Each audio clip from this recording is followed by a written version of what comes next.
실족하게 하는 것이 없을 수는 없으나 그렇게 하는 자에게는 화로다라고 시작하고 있습니다. 우리가 살다 보면 상처를 받기도 하고 상처를 주기도 합니다. 어찌 보면 그게 인생입니다. 우리가 울면서 태어나면서 수많은 상처를 받고 또 기쁨도 얻고 여러 가지 즐거움도 얻는데, 어찌 보면 여러 가지 갈등이 있는 삶을 사는 게 대부분 우리가 생각하는 인생일 겁니다. 사람이 모인 곳에는 자기도 모르게 실족하는 일이 있을 수 있고, 혹은 자기의 연약감 때문에 우리가 내 마음에 상처를 받아서 실족할 수도 있습니다. 누군가에게 실족을 하게 만들기도 하고 실족을 당하기도 하는 게 인생입니다. 이건 세상뿐만 아니라 교회 안에서도 늘 있어 왔고 앞으로도 이런 일들은 계속 있을 겁니다. 왜냐하면 사람이 모였기 때문에 그렇습니다.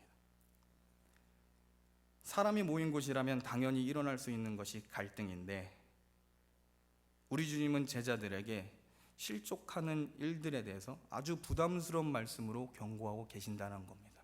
실족할 수 있는데 실족하면 화가 된다라고 말씀하고 계신 겁니다.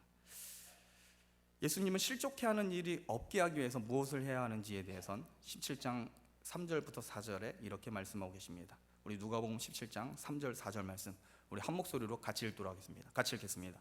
시작. 너희는 스스로 조심하라. 만일 내 형제가 죄를 범하거든 경고하고 회개하거든 용서하라. 만일 하루에 7번이라도 내게 죄를 짓고 7번 내게 돌아와 내가 회개하노라 하거든 너는 용서하라 하시더라. 예수님은 실족지 않기 위한 방법으로 어찌 보면 굉장히 극단적인 용서를 제자들에게 명령하고 계십니다. 실족해 하는 것도 어려운데 더 어려운 일을 지금 예수님께서 명령하고 계신 겁니다. 형제가 죄를 범하거든 경고를 하고 회개하고 용서를 하면 이 사람을 용서해 주는데, 얼마만큼 용서를 해 주느냐? 하루에 7번 죄를 짓고 다시 와서 7번이나 회개하고 또 용서를 구하고 계속 구해도 이 사람을 용서해 주라라고 말씀하십니다. 하루에 7번이라도 짓고 돌아와서 회개하고 날 용서해 주십시오라고 하면 용서해 주라는 말입니다. 매번 용서를 했는데 또 죄를 짓고 와서 용서를 구하고 또 용서했는데 또 죄를 짓고 또 용서를 받고, 한마디로 고질적인 죄인입니다. 나의 용서를 너무나 가볍게 여기는 이 사람에게 대해서도 예수님은 용서하라고 말씀하십니다. 고질적인 죄인이고 어찌 보면 내 용서를 이렇게 쉽게 생각하는가 할 정도로의 굉장히 마음을 아프게 하는 그 사람을 예수님은 그래도 용서하라고 합니다. 이거는 불가능한 일입니다. 그런데 우리가 먼저 이 부분을 정리하려고 합니다. 우리가 잘 알아야 될 것은 누군가 나에게 죄를 저질렀을 때 자기 잘못에 대해 용서를 구하는 사람에게 용서를 하란 말입니다. 3절에 보면 회개하거든 용서하라 라고 하십니다. 자, 이 부분이 우리에겐 굉장히 중요한 의미를 가집니다. 회개도 하지 않고 혹은 용서도 기대하지 않은 사람에게 용서하라는 말이 아닙니다. 잘 들으십시오. 누굴 용서해야 되는 거예요? 용서를 구하고 회개하고 날 용서해 주세요라고 말한 그 사람에게 용서하란 말입니다. 아무나가 아닙니다. 회개도 하지 않고 용서도 기대하지 않은 사람에게 용서하라고 하는 것은 어찌 보면 성경적이지 않고 하나님의 공의와도 맞지 않습니다. 교회도 마찬가지입니다. 이 부분에 대해서 좀 더 정리를 하자면 예수님의 가르침 중에 마태복음 18장 15절에서 17절에 이렇게 기록되어 있습니다. 내 형제가 죄를 범하거든 가서 너와 그 사람과만 상대하여 권고하라. 만일 들으면 내가 내 형제를 얻은 것이요, 만일 듣지 않거든 한두 사람을 데려가서 두세 증인의 입으로 말마다 증참케 하라. 만일 그들의 말도 듣지 않거든 교회에 말하고 교회의 말도 듣지 않거든 이방인과 세리로 여기라 라고 기록되어 있습니다. 여기선 용서하라고 말하지 않습니다. 성도와 교회의 권면을 듣고 돌이켜 회개한 사람에게 하나님은 용서를 베풀라고 하십니다. 이 사람은 계속 용서해달라고 합니다. 죄를 짓고 용서해주세요, 또 죄를 짓고 용서해주세요. 이 일을 하루에 몇 번이요? 7번을 합니다. 근데 그 사람은 회개하고 용서를 해달라고 했기 때문에 내가 예수 그리스도를 믿는 제자라면 어떻게 해야 된다는 겁니까? 용서하라 마라? 하라라는 소리입니다. 그러나 용서도 구하지 않고 용서에 대해서 기대하지도 않으면서 있는 그 사람에게 예수님은 용서하라고 말씀하고 계신 게 아니라는 겁니다.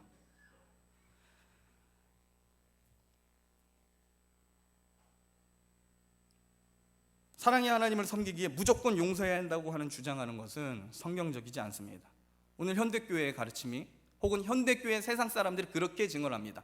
혹은 그리스도인들은 그렇게 살아야 된다고 주장합니다. 아니요, 성경은 그렇게 얘기하지 않습니다. 용서를 구하고 회개를 원하는 사람에게 용서를 해주는 게 성경적인 겁니다. 현대 심리 치료사들은 나를 위해서 그 사람을 용서해 주어서 내 마음을 평안하게 하면 용서하라라고 합니다. 소위 화병에 걸리거나 마음의 스트레스를 피하기 위해서 위장된 용서를 하고 정신수양을 한다고 생각하면서 입음을 덮어둬라라고 합니다. 그건 심리사들이 얘기하는 거죠. 그건 성경적인 게 아닙니다. 나를 위해서 이 사람을 용서해야 돼. 근데 그 사람은 나에게 용서해달라고 말을 한 적이 전혀 없는 사람입니다. 그럼 나의 화병을 풀기 위해서 이 사람을 용서해야 됩니까? 그게 성경에서 요구하는 대답일까요? 아니요. 그 말을 하는 게 아닙니다. 당신은 그리스도인 아니요, 그럼 용서해야 되는 게 당연한 거 아닙니까? 아니요, 그건 성경이 아닙니다. 세상의 소리입니다. 오히려 이 부분에 대해서 사도 바울은 말세에 나타날 징조라고 가르칩니다. 우리 한번 찾아봤으면 좋겠는데 디모데후서 3장 1절부터 3절 말씀 찾아보겠습니다. 디모데후서 3장 1절부터 3절까지 우리 한 목소리로 같이 읽도록 하겠습니다. 제 성경으로 345쪽에 있습니다. 디모데후서 3장 1절에서부터 3절까지 우리 한 목소리로 같이 읽도록 하겠습니다. 같이 읽겠습니다. 시작. 너는 이것을 알라. 말세에 고통하는 때가 이르러 사람들이 자기를 사랑하며 돈을 사랑하며 자랑하며 교만하며 비방하며 부모를 거역하며 감사하지 아니하며 거룩하지 아니하며 무정하며 원통함을 풀지 아니하며 모험하며 절제하지 못하며 사나우며 선한 것을 좋아하지 아니하며 이렇게 기록합니다. 그런데 우리가 3절 말씀의 앞부분에 뭐라고 나옵니까? 무정하며 원통함을 풀지 아니하며.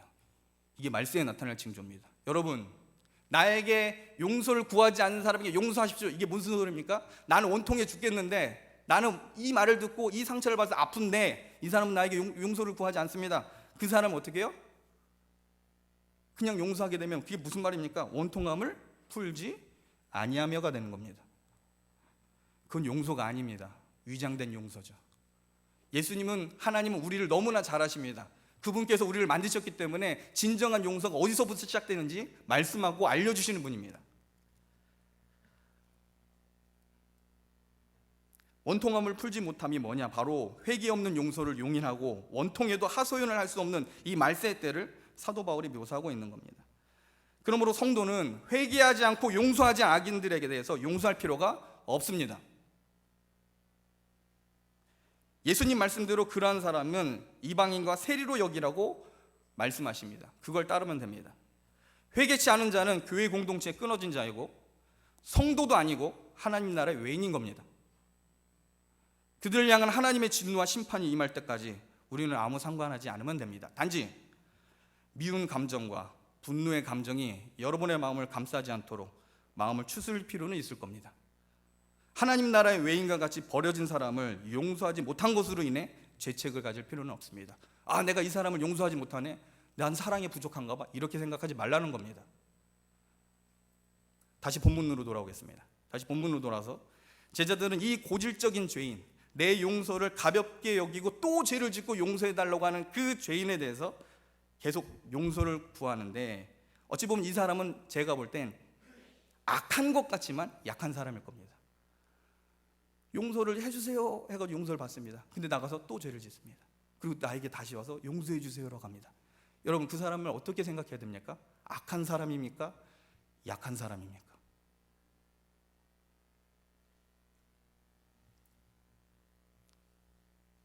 이 사람을 향해서 예수님은 용서하라고 말씀하십니다. 몇 번이요? 계속 끊임없이 용서를 구하고 회개를 구하는 자에게. 제자들은 앞으로 주님의 말씀을 전파하고 사역해야 될 사도입니다. 근데 예수님의 말씀, 이런 말씀을 쭉 들어보니까 굉장히 큰 부담이 일어났습니다. 어찌 보면 심지어 반발심이 일어났을지도 모릅니다. 그러자 이렇게 고백합니다. 누가복음 17장 5절 말씀, 우리 한 목소리로 같이 읽겠습니다. 누가복음 17장 5절 말씀 같이 읽도록 하겠습니다. 시작. 사도들이 주께 여짜오되 우리에게 믿음을 더하소서 하니 겉모습은 굉장히 포장되어 있습니다. 믿음을 얘기합니다. 주여 믿음을 주소서. 아니요. 근데 이 속 마음 가운데 무슨 마음이 있습니까? 주여 우리에게 믿음을 더하소서라고 말하고 있지만 제자들의 속마음은 예수님의 가르침에 부담감과 어찌 보면 약간의 반발심을 담아서 고백하고 있는 겁니다. 예수님, 그게 가능한 일입니까? 어떻게 사람이 그럴 수 있습니까?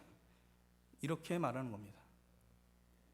여기서 우리는 제자들의 부담스러워하는 모습을 보고 저는 꼭 부정적으로만 해석해서는 안 된다고 봅니다. 여러분, 진짜 믿음은 예수님의 가르침이 부담스러운 것임을 아는 데서부터 시작됩니다. 여러분들의 믿음이 온전하게 출발하기 위해서는 어떻게 해야 되는 겁니까? 예수님의 가르침, 이 성경 말씀이 우리 인생과 우리의 삶, 특별히 죄된 본성을 가진 우리의 마음과 싸우고 힘들게 하는 것임을 먼저 알고 예수님께 접근해야 된다는 겁니다. 이럴 때 진심 어린 마음으로 예수님, 우리에게 믿음을 더하소서라고 고백할 수 있다는 겁니다. 모르는 것을 모른다 말하고 불가능한 것을 불가능한 것이라고 말할 때 예수님은 해답을 주시고 믿음을 주십니다.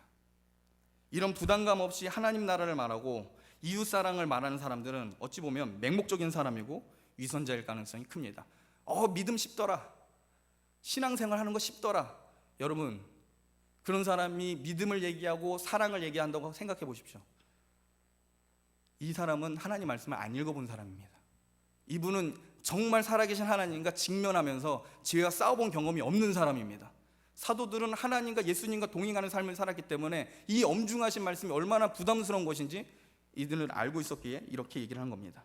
십자가의 길이 무엇이고 성도의 길이 무엇인지 생각도 하지 않고 신앙생활을 하다가 이런 사람은 결국 후회하고 배교할 가능성이 크다라는 겁니다. 믿습니다, 믿습니다 외치기만 하면서 자기가 무엇을 믿는지 전혀 알 생각도 하지 않는 것보다 어떻게 믿어야 되는지, 무엇을 믿어야 하는지 예수님께 솔직히 나아가는 것이 100번 낫습니다. 그럴 때 성령님은 우리의 무지함을 꾸짖지 않으시고 누르고 흘러 넘칠 정도로 우리에게 지혜와 능력을 주실 줄 믿으시길 바랍니다. 예수님은 부담스러움을 안고 믿음을 달라고 하는 제자들에게 답을 주십니다. 17장 6절입니다. 우리 같이 한 목소리 읽겠습니다. 17장 6절입니다. 시작. 주께서 이르시되 너희에게 겨자씨 한 알만한 믿음이 있었더라면 이 뽕나무더러 뿌리가 뽑혀 바다에 심기어라 하였을 것이요 그것이 너희에게 순종하였으리라. 불가능한 일에 예수님은 더 불가능한 얘기를 하십니다. 이건 아주 놀라운 말씀입니다. 겨자씨만한 믿음이 있으면 뽕나무가 뿌리채 뽑혀서 땅도 아닌 어디예요? 바다에 심기울 수 있다라고 합니다. 불가능한 일입니다. 제자들 입장에서 사역을 하면서 사람을 실족하거나 극단적으로 용서하는 것도 불가능한 일인데 이제는 뽕나무가 바다에 심기는 더 큰 불가능한 일을 예수님께서 가능하다고 말씀하십니다. 뭐만 있으면요? 겨자씨만한 믿음만 있으면. 그게 뭘까요? 예수님께서 말도 안 되는 불가능한 일을 겨자씨만한 믿음만 있다면 가능하다고 말씀하십니다. 제자들은 믿음을 요구하지만 예수님은 너희들이 겨자씨만한 믿음만 있어도 너희들이 부담스러워하는 그 일, 부담스러워하는 일이 그 일이 뭡니까? 실족해 하지 않고 끊임없이 회개하는 자를, 용서를 구하는 자를 용서하는 것, 그것이 어떻게 해요? 가능하다고 말씀하고 계십니다. 그렇다면 겨자씨만한 믿음이 뭘까요? 이 부분에 대해서 누가복음 17장 7절부터 10절까지 우리가 살펴봐야 됩니다. 누가복음 17장 7절부터 10절까지 우리 한 목소리로 다시 한번 같이 읽겠습니다. 7절부터 10절입니다. 시작. 너희 중 누구에게 밭을 갈거나 양을 치거나 하는 종이 있어 밭에서 돌아오면 그더러 곧 와 앉으라 먹으라 말할 자가 있느냐? 우리여 그더러 내 먹을 것을 준비하고 띠를 띠고 내가 먹고 마시는 동안에 수종 들고 너는 그 후에 먹고 마시라 하지 않겠느냐? 명한대로 하였다고 종에게 감사하겠느냐? 이와 같이 너희도 명령받은 것을 다 행한 후에 이르기를 우리는 무익한 종이라 우리가 하여야 할 일을 한 것뿐이라 할지니라. 아멘. 여기에 겨자씨만한 믿음이 들어져 있습니다. 지금 예수님께서는 겨자씨만한 믿음이 뭐냐라는 것을 설명하기 위해서 비유를 던지십니다. 본문을 이해하기 위해서는 그 당시에 이스라엘의 백성이, 이스라엘 사람이 종으로 되는 과정을 좀 이해를 해야 됩니다. 여러분, 종이 되려면 어떻게 될까요? 이스라엘 사람들은 원래 원천적으로 종이 될 수가 없습니다. 예. 이방인 종들과 다릅니다. 이방인 종들은 평생에 노예된 삶을 살지만 이스라엘 사람들은 누가 구출해 줬습니까? 하나님께서 어디서요? 애굽에서 구출해 줬습니다. 노예였던 이 민족을 하나님께서 건지셔서 온전한 자유인으로 살게 하셨습니다. 그러므로 이스라엘 사람들은 선천적으로 이방인 종들과 다르게 대우를 해줘야 됩니다. 어찌됐든 이스라엘 사람들 중에 종이 되는 경우가 있는데 대부분이 빚 때문에 그렇습니다. 빚을 갚을 길이 없을 때 종이 되어서 채무를 갚는 일들이 다반사했습니다. 우리 생각으로는 이 종이 되는 것은 본문처럼 의무만 있고 아무 권리도 없는 것처럼 볼 수 있는데, 그 당시의 시대상을 보면 빚 때문에 종이 된 자는 주인집을 위해서 많은 일을 해야 될 의무가 있지만 종으로서 먹을 것과 입을 것과 쓸 것을 주인으로부터 공급받을 수 있는 권리를 가지게 됩니다. 또한 일체의 세금과 시민으로서 주어져야 될 의무에서 벗어나게 됩니다. 제 말이 무슨 말인지 아시겠습니까? 종이 된다는 것은 이방 세계의 종들은 진짜 노예입니다. 근데 이스라엘 사람들의 종은 뭐예요? 하나님의 백성이기 때문에 최대한의 권리를 가진 종이 됩니다. 여러 가지 의무에서 해방되고 주인으로부터 많은 먹을 것들과 양식과 살 수 있는 여러 가지 것들을 공급받을 수 있는 자격이 주어지게 됩니다. 그러므로 오늘 본문처럼 주인을 위해서 일을 다 해도 종은 이렇게 고백해야 됩니다. 나같이 빚더미에 앉아 불쌍하게 된 사람을 구해주셔서 감사합니다라고 고백할 수밖에 없습니다. 그러므로 종의 마음속에는 항상 뭐라고 생각해요? 나는 무익한 종입니다라고 생각할 수밖에 없다라는 겁니다. 다시 겨자씨만한 믿음이 뭐냐라는 질문으로 돌아오면 바로 겨자씨만한 믿음이란 무익한 종의식입니다. 나는 무익합니다. 예수님의 제자들과 구원받은 성도는 모두 다 하나님께 빚진 자입니다. 거대한 빚을 한 몸에 져서 죽을 수밖에 없었는데 예수님께서 우리를 구원해 주셔서 주님의 일을 하도록 사명을 주셨습니다. 한마디로 우리를 주님의 종으로 삼으셨다는 겁니다. 십자가의 피로 말미암아 우리를 구원하셨습니다. 지옥에서 죽어야 되고 지옥에서 영원한 파멸을 경험해야 될 우리들을 하나님께서, 예수님께서 건져주셨습니다. 이 거대한 빚을 우리는 지고 있다는 겁니다. 겨자씨만한 믿음이란 바로 이러한 의식을 가지고 있는 겁니다.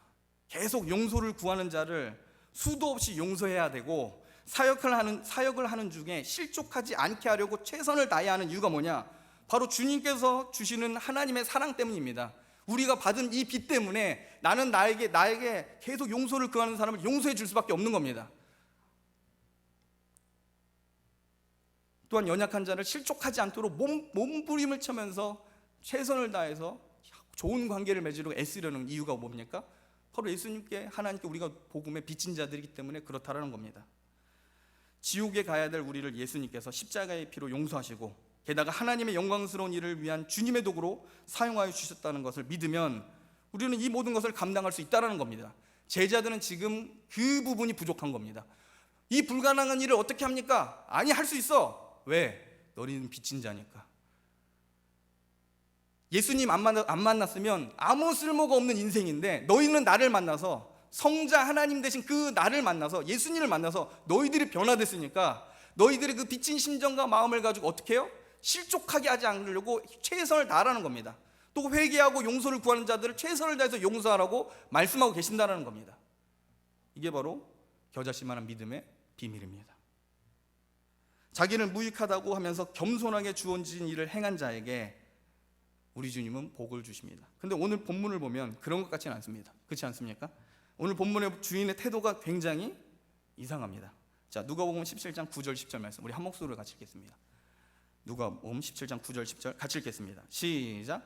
명한 대로 하였다고 종에게 감사하겠느냐? 이와 같이 너희도 명령받은 것을 다 행한 후에 이르기를 우리는 무익한 종이라 우리가 하여야 할 일을 한 것뿐이라 할지니라. 아멘. 아멘이지만 조금 더 살펴보겠습니다. 자, 우리 주님, 우리 예수님은 본문에 나온 주인과 같이 우리를 대하실까요? 야, 네가 할 거 다 했으니까, 넌 내가 한 거 다 했으니까 너는 옆에서 수종이나 들고 있어. 그런 주님이십니까? 이미 예수님께서는요, 누가복음에 말씀하셨습니다. 누가복음에 충성을 다해서 주님의 교회를 받드는 종을 향해서 어떻게 대우해 주실런지에 대해서는 이미 제자들에게 가르쳐 주셨습니다. 우리 한번 말씀 살펴보겠습니다. 누가복음 12장입니다. 누가복음 12장 36절부터 38절입니다. 누가복음 12장 36절에서부터 38절까지 이미 예수님은 내가 어떤 주인인지에 대해서 얘기하셨습니다. 12장 36절에서 38절까지 우리 한 목소리로 같이 읽도록 하겠습니다. 36절에서 12장 36절에서 38절까지 한 목소리로 같이 읽도록 하겠습니다. 시작. 주인이 문을 두드리면 곧 열어주려고 기다리는 사람과 같이 되라. 주인이 와서 깨어있는 것을 보면 그 종들은 복이 있으리로다. 내가 진실로 너에게 이르노니 주인이 띠를 띠고 그 종들을 자리에 앉히고 나와 수종들리라. 주인이 혹 이경에나 혹 삼경에 이르러서도 종들이 그같이 하고 있는 것을 보면 그 종들은 복이 있으리로다. 아멘. 이게 우리 예수님의 주인 되신 모습입니다. 어떻게 해요? 주인이 띠를 띠고 그 종들을 자리에 앉히고 나와서 수종듭니다. 얼마나 감격적이지 않습니까? 주인이 없더라도 열심히 자기의 일을 수행하는 자. 나는 무익한 사람입니다, 예수님. 나는 아무 할 능력도 없습니다, 주님. 그러면서 최선을 다해서 교만하지 않고 주님의 명령을 행한 자들에 대해서 그때 주인이 왔을 때 어떻게 합니까? 그 주인이 종을 수종듭니다. 이 얼마나 감격적인 일입니까? 자기를 무익하다고 하면서 꾸준히 맡은 일에 충성을 한 종이 결국 거기에 해당하는 큰 상급을 우리 주님께서 준비하신다는 겁니다. 그러므로 연소한 자를 실족치 않게 하며 회개한 자를 수백 번이라도 용서할 수 있는 이 겨자씨만한 믿음은 자기를 무익하게 여기며 예수님의 은혜에 감격한 자에게 나오는 것입니다. 그러나 성경을 보면 자기를 무익하다고 주장하지 않는 종들이 나옵니다. 그 대표적인 예가 바로 한 달란트 받은 종입니다.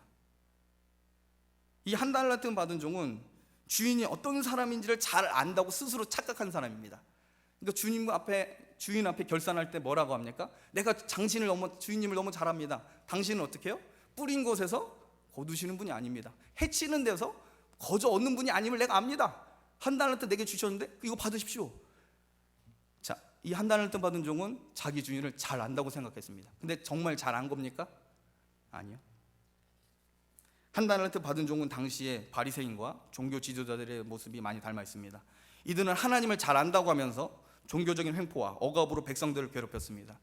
주인을 잘 아는 것처럼 말한 이 종이 얼마나 교만하고 주인 머리 꼭대기 위에서 판단하고 있는지 우리는 한 달란트 받은 자의 이 종의 모습을 통해서 보게 됩니다. 그러나 마지막 날에 그 실체가 낱낱이 드러나는데 이 한 달란트 받은 종은 주인을 몰라도 너무 몰랐습니다.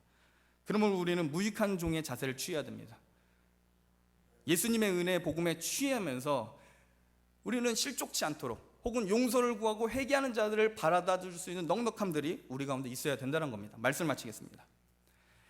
겨자씨만한 믿음, 살아있는 믿음은 신앙생활을 해나가는데 원동력이 됩니다. 이 믿음은 우리를 겸손케 하고 용서하게 하며 실족치 않게 합니다. 심지어 세상 사람이 할 수 없는 일들을 성도로 행하게 합니다.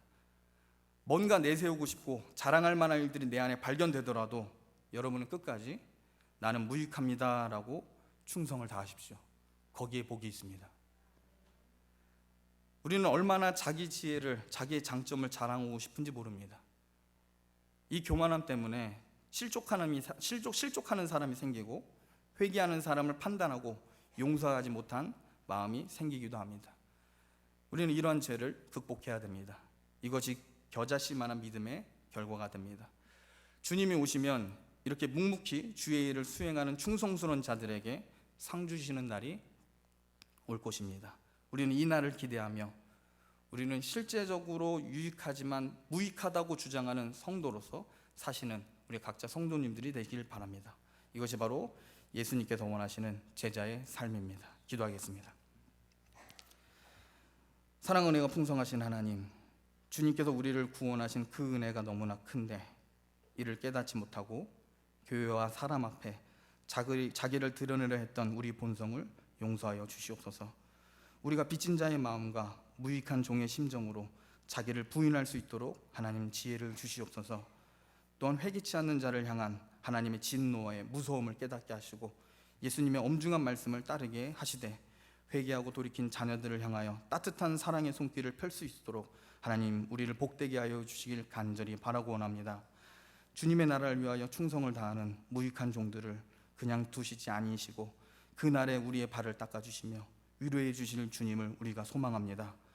주여, 우리 외강교회 성도들이 충성스럽게 주님을 따르며 교회를 섬기며 헌신하였던 날들을 계수하여 주시사 우리 담임 목사님을 통하여 더 놀라운 비전과 소망이 앞으로 더 많이 펼쳐질 수 있도록 하나님 복을 내려주시길 간절히 바라고 원합니다. 더 이상 침륜에 빠뜨리고 나누게 하며 회개치 못하게 하는 악한 영은 그리스도의 이름으로 쫓겨나게 하여 주시옵소서. 또한 연로하시고 병중에 있는 성도들을 위로하여 주시되 육신의 질고로 주님의 전에 참여하기에 어려움이 있는 참으로 불편한 우리 성도들을 하나님 간건케 하시고 치료의 광선을 발하여 주시옵소서. 모든 능력과 존귀가 주님께만 있음을 고백하오며 감사를 드리며 예수님의 이름으로 기도하옵나이다. 아멘. 교회 소식을 알려드리겠습니다. 한 사람